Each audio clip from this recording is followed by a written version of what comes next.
Perché le istituzioni che si occupano di educazione e di infanzia vengono considerate luoghi femminili e sono di fatto luoghi femminilizzati?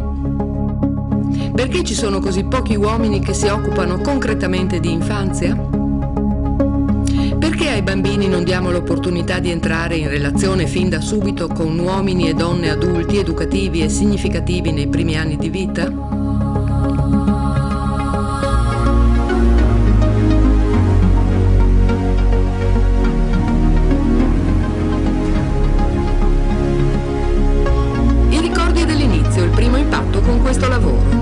Ci sono differenze dovute al genere? Vediamo la loro esperienza dal loro punto di vista. Un mio amico mi ha detto chiaramente: ma perché te sono finita la scuola materna? In effetti c'è una visione così piena di luoghi comuni, pregiudizi, infarciti di elementi così particolari e strani che sarebbe e sarà molto difficile far capire com'è importante questa età e come, essendo importante, i bambini hanno bisogno dell'azione maschile e femminile, integrata se possibile, ma comunque dell'azione maschile e femminile. Ed è stato quel giorno lì ho capito che comunque mi piaceva. Quello penso che è stata la botta per farti capire ti piace o non ti piace. E ho detto: se esco vivo probabilmente mi è piaciuto, se non esco vuol dire che qua parlo magari con Romina ed è meglio. E invece sono riuscita a uscire vivo. Un asilo nido è qualcosa di completamente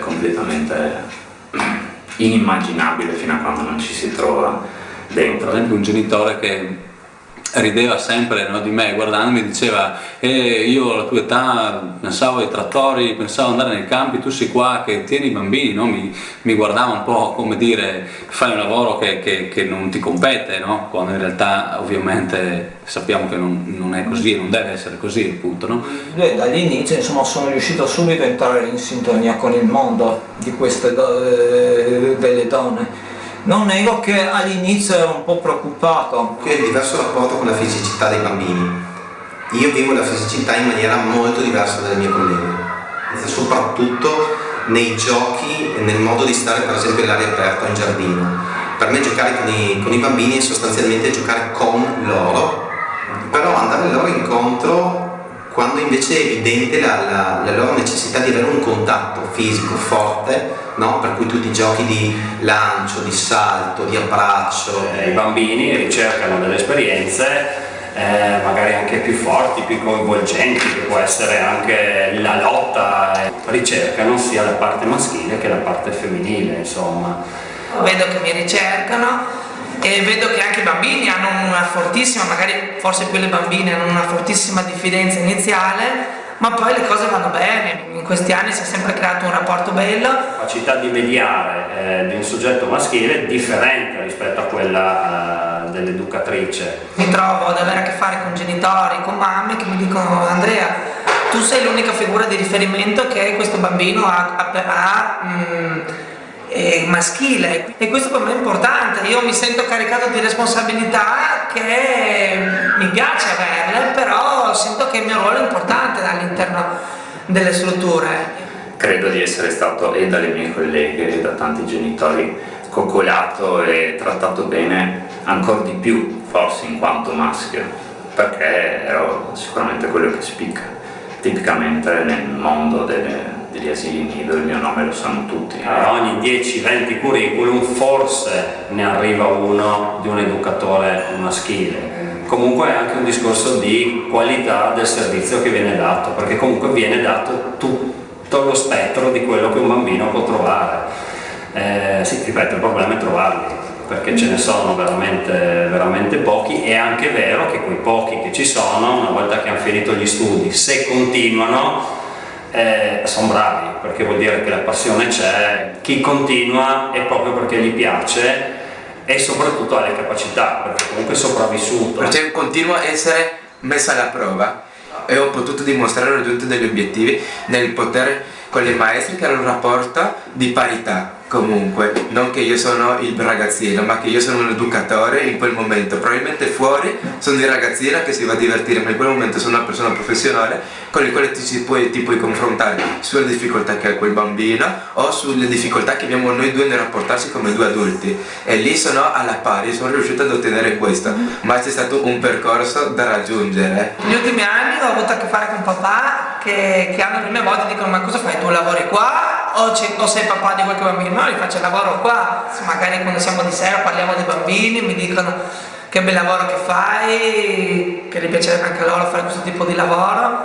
Le gratificazioni di questo lavoro sono state quando all'inizio soprattutto i bambini hanno cominciato a cercarmi, e il solo fatto di certi bambini che mi hanno teso proprio le braccia per dire voglio stare con te, che dire. L'unica cosa che probabilmente mi rende mi è un po' difficile da capire, un po' di difficoltà, è proprio il dare per scontato, il dare per presunto che ci debbano essere delle difficoltà di genere proprio, no? Io ho questa responsabilità, tra virgolette, di cercare di primi giorni di farmi conoscere, di far vedere che possono avere una fiducia in me, perché poi con il tempo, insomma, costruiremo un rapporto insieme. E ciò che mi ha colpito tantissimo sin dai primi giorni è il senso di fortissima responsabilità e di fortissima importanza che ha questo lavoro, ma in maniera decisamente differente rispetto agli altri.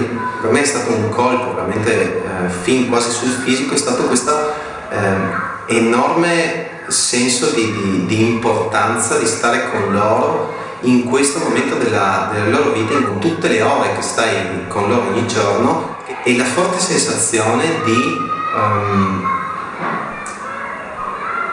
in qualche modo che ciò che tu fai condiziona nel bene e nel male il loro modo di essere per tutti gli anni a venire. C'è un'educazione di tipo femminile. Questo vuol dire anche che molto spesso un ruolo abbastanza importante lo svolge l'istinto delle maestre. Più che una metodologia precisa e ben definita, alle volte è l'istinto che dirige la loro azione pedagogica ed educativa. Unico piccolo particolare: questa cosa funziona assolutamente, ma con me non può funzionare, io non posso mettere in atto strategie di questo tipo. Per cui ho dovuto cominciare a capire quali dei comportamenti delle mie colleghe potessero essere imitati, quali dovessero essere invece elaborati per essere vissuti in un altro modo, e in che cosa invece in quanto maschio io potevo diventare elemento di differenza e di ricchezza all'interno di questo contesto educativo qui. La figura di un uomo all'interno di una realtà di asilo, soprattutto nido, secondo me può aiutare a combattere, insomma, questo schema mentale, diciamo, della madre, della figura femminile, che è l'unica, diciamo, è il suo mestiere, tra virgolette, quello di accudire i bambini, i figli, che è proprio una cosa ai giorni nostri ridicola, secondo me. Essendo maschio e giovane, perciò facevano difficoltà i genitori a fidarsi. Mi vedevano sì che riuscivo a giocare con i loro bambini, però penso che mi considerano più un amico che invece vedermi come un educatore. Il fatto che sei giovane, sei di colore e sei maschio fa un po' di difficoltà, soprattutto sul fatto lo penso sul fatto del cambio. Il poter vedere, cioè, tu vai a cambiare mia figlia, questa è una difficoltà che io comprendo, perché comunque sono maschio e nella mia testa prima di iniziare questo lavoro lo vedevo proprio io come una difficoltà. Riuscire a farti fidare e riuscire a non essere ambiguo magari in certe cose, perché comunque vuoi o non vuoi sono bambini e magari un atteggiamento, che un abbraccio, un qualcosa può far scattare qualcosa nel genitore.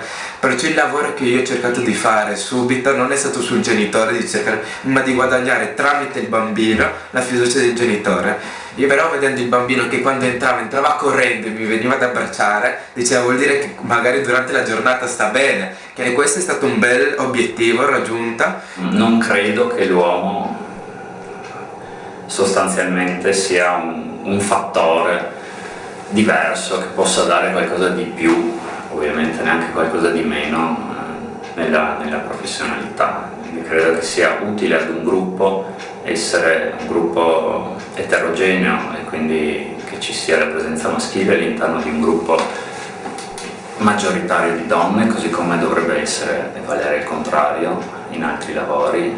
Quindi la differenza di genere credo che sia l'ennesima e una delle tante fonti di ricchezza per tante cose, ma nessuno in particolare, perché non c'è un qualcosa che credo. Ho trovato, non so, si dice che l'uomo è più spiccio nei modi, insomma ci sono colleghe molto più spicce di me, come anche uomini molto più sensibili di me. Ricordo che ho imparato a cambiare i pannolini grazie all'aiuto delle mamme, ci ho messo anche poco, non è una cosa troppo difficile.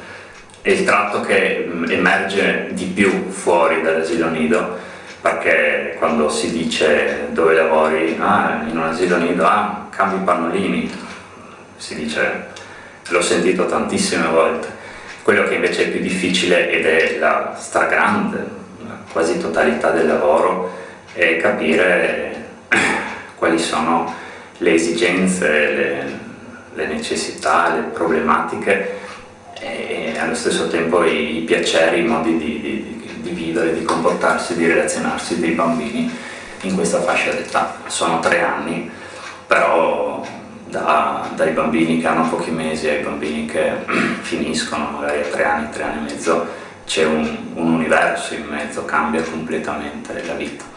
E tutto questo è all'interno di ogni singola struttura. Educatori significa sì cambiare il pannolino, fare la coccola, consolare un pianto, quindi prendere in braccio, c'è molto contatto fisico, immagino molto di più che con bambini più grandi, però non necessariamente questa è una questione legata alla cura, è legata all'educazione, anche un abbraccio è educazione, anche il saper dire le parole giuste per consolare un pianto è educazione. Mi manca tantissimo l'uscita di informazione nel mondo, nei giornali, di quello che si fa.